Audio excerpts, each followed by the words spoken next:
Égaie-toi et réjouis-toi, car l'Éternel fait de grandes choses. Dans ce passage, nous trouvons un message d'espoir et de réjouissance. L'Éternel, notre Dieu Tout-Puissant, réalise de grandes choses pour son peuple. Cette phrase nous invite à reconnaître les bienfaits de Dieu dans nos vies et à célébrer sa bonté. Le contexte de ce verset se trouve au cœur d'une prophétie, où Dieu promet de restaurer son peuple après une période de difficulté et de souffrance. Les « grandes choses » évoquées ici font référence à la restauration spirituelle, matérielle et émotionnelle que Dieu opère pour ses enfants. Il s'agit d'un rappel puissant de la force de Dieu et de sa capacité à transformer nos vies. Ce passage nous enseigne que, malgré les épreuves et les difficultés, nous pouvons toujours trouver de la joie et du réconfort en nous tournant vers Dieu.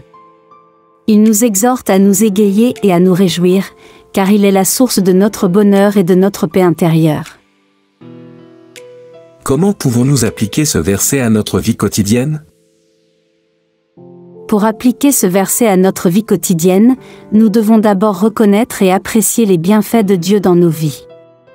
Ensuite, nous devons cultiver un esprit de gratitude et de louange, en remerciant Dieu pour ses dons et en célébrant ses œuvres.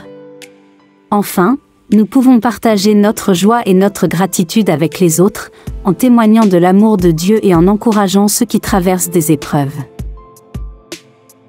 Comment pouvons-nous être sûrs que Dieu fait de grandes choses pour nous? La foi en Dieu et en ses promesses est essentielle pour croire qu'il fait de grandes choses pour nous. Nous pouvons nous appuyer sur les Écritures, qui démontrent maintes fois la puissance et la fidélité de Dieu envers son peuple. De plus, nous pouvons considérer les témoignages de ceux qui ont vécu des changements positifs dans leur vie grâce à l'intervention divine. Enfin, en priant et en demeurant attentifs à la présence de Dieu dans notre vie, nous pouvons être rassurés de sa bienveillance et de son action en notre faveur.